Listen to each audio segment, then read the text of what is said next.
So, last time on Absolute Superman number 8, things really hit the fan. See, Brainiac augmented Christopher Smith to be his own personal peacemaker, and fitted him with a gun full of kryptonite bullets, the same gun he unloaded in our Absolute Superman. So now he is in very critical condition. On top of that, Lois risked everything to save him. She has betrayed the Lazarus Corps, and when the Omega Men came at the last second to save Superman's life, they left her behind, so now she's gotta pay for her crimes. And Jimmy Olsen finally got what he wanted. Superman is now with them, and as he spends time with the Omega Men, it's time for him to learn their secrets, to learn who they really are.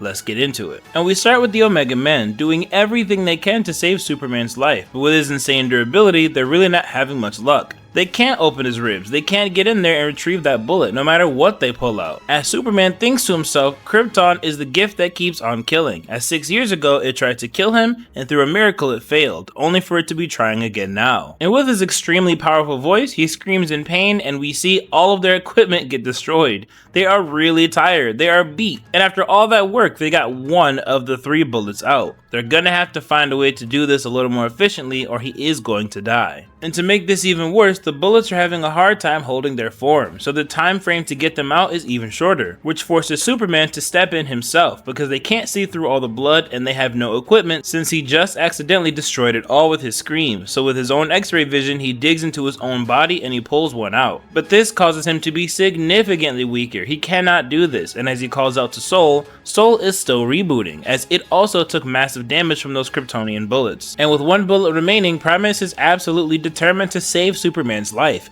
so she wants to go get the Father Box. No matter how dangerous this is, it's either this or Superman is dead. And we know they're really on their last legs because they have no idea what the Father Box does outside of summon boom tubes. But what else could they possibly do? As Superman starts to think back on when he used to live on Krypton, he starts to dream about his parents, about Krypto. He's fading in and out of consciousness, but he still hears what they're talking about when it comes to the machine, to the Father Box. He knows they have something that might help, so he does his best to fight, because if this bullet kills him, it kills everything Krypton was. He's not just fighting for himself against this bullet, he's fighting for all of his people. He's trying to do now what he couldn't do then. Save Krypton. But this time, as he fights to save Krypton, he realizes he's not alone, as the Father Box is activated and it does find a way to heal his body. Superman has finally been saved. And now it's time to find out what kind of price Lois is gonna have to pay for helping save Superman, as Ra's al Ghul himself actually shows his face and confronts her head on. But she reads him pretty quickly. She understands the situation. She knows that despite her betrayal, despite everything she's done,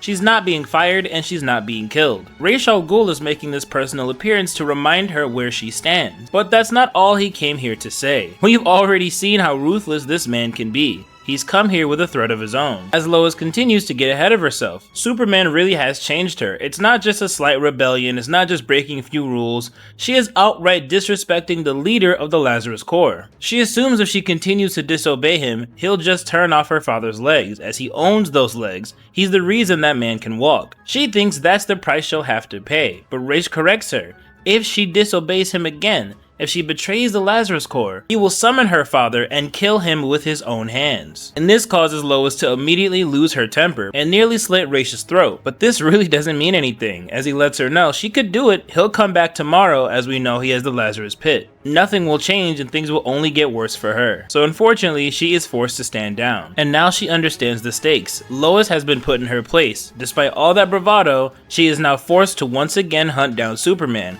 or risk her father's life. And speaking of Superman, we skip weeks later. He has finally fully recovered, and we see him attacking a Lazarus Corps compound with the Omega Men. They are officially working together. The only thing is, he does not like that Primus and the Omega Men kill the Peacemakers. He makes it very clear that's something they're not gonna do if they work together. And you guys already know the Omega Men are very obsessed with Superman, so she instantly backs down. Superman is leading this attack, and boy does he lead. And when he tells the Omega Men he prefers to work alone, this actually offends Soul, because he's never really alone. As Soul once again tries to warn him, he has to be careful on this planet, especially after the wounds he suffered weeks ago. As Superman is destroying the Peacemakers as he burns them out of their tanks. And Superman tells Soul there's no such thing as careful on this planet, and at this point all he is wounds. But just like every other time Soul has tried to warn him, Superman should have listened, because he may be able to cook the Peacemakers, but they've got a secret weapon just for him. Peacemechs, as they grab Superman and they stretch him out, reopening all of his wounds. wounds. And Soul does his best to help him out by activating Solar Flare mode, and it tries to give him yet another warning.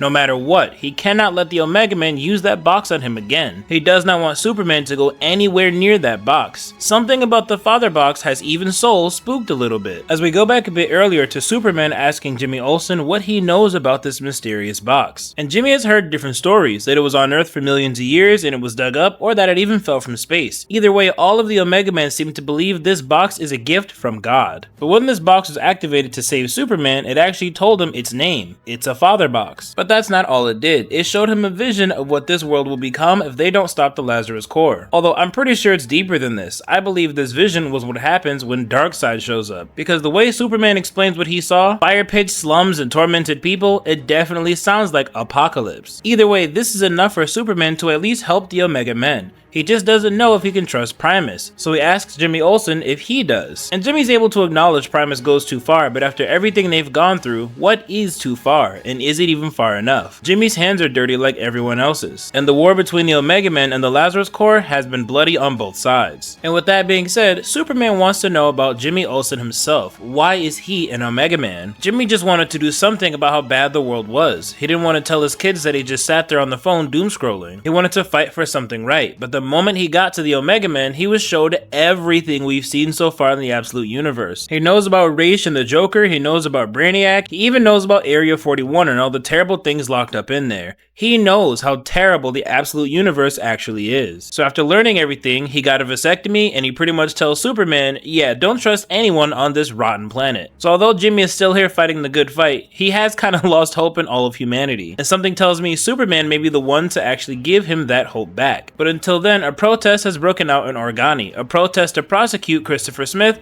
for murdering all those innocent people a few issues ago. And because of this, some people are being held at the Lazarus facility in Karachi, and these people are about to be liberated by the Omega Men. Now Soul does not want Superman to go, but Superman was raised very differently. If you owe a debt, you pay it with your hands. And of course, Primus helped save his life. He owes her a debt, so he's going to help her liberate these people. But of course there's one rule, no killing, which is starting to irritate Primus. As we get back to the present and we see Superman destroying these mechs, destroying everybody in his way. And Soul is continuing to give him the same warning. It wants him to stay away from the Father Box and to make sure this world does not corrupt him, to make sure this world does not change him into a different kind of man, a worse kind of man. But this pisses Superman off. He's sick of everyone telling him who he is when he doesn't even know. So as he explodes in solar energy destroying everyone in his path, he tells Soul to shut the hell up, as it disables its ability to speak, which was pretty sad. And it's something Superman immediately feels bad about. Soul does have a right to be a bit worried. Every day he spends on this planet, he gets stronger and angrier. He has completely changed from who he used to be. And as he thinks back on what he's lost, he sees how terrible this world can truly be,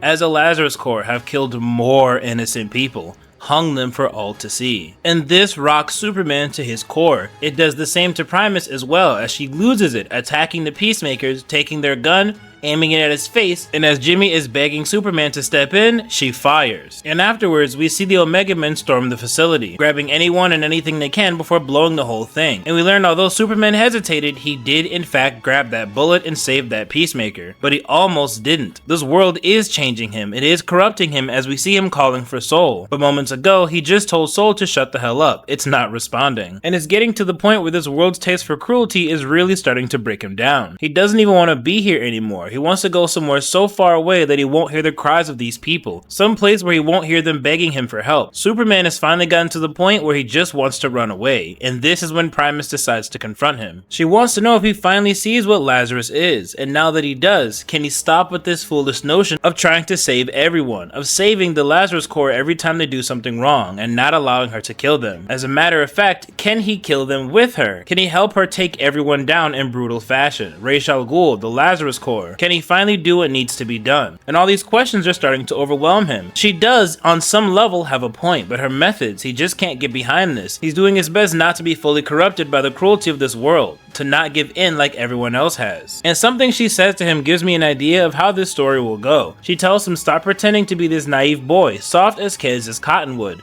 be a man of steel. March right back to that base with me right now. See, our OG Superman, he is a man of steel. His morals are unwavering. No matter what he sees, no matter what he's been through, as we know he's quite experienced at this point. Right is right and he'll die on that hill. OG Superman does not compromise, but this Superman is significantly younger, far less experienced. The world is getting to him, breaking his morals down. He is, so far, not a man of steel. And I believe after all these things he's going through, at some point he will be. He will have those unshakable morals. He won't be so confused and agitated. I think that's when he'll fully be Superman. Maybe that's when he'll actually accept the name of Superman. As we know now, he doesn't even like when people call him that. This is just my theory. Either way, as she continues to confront him, he's done with this conversation. He wants to leave. But before he can, we get terrible news. During all the commotion, they left a man behind. They forgot about Jimmy Olsen, Agent Alpha, and we see exactly where Jimmy is. Jimmy has been captured by the Lazarus Corps. At some point during all the commotion, the Peacemakers took him, and now he's being interrogated by Lois Lane. With a new resolve, as we know, she has to do her job, and she's being heavily watched. One mess up and her father is dead. And this is where the issue ends. How far will Lois go to protect her father? What will she do to Jimmy Olsen, and how much will he actually divulge? Either way, we know Superman is definitely going to do something to save Jimmy's life. As we see, the next issue is called Superman Unleashed. And with that being said, I hope you all enjoyed the video, and I'll catch you on the next one.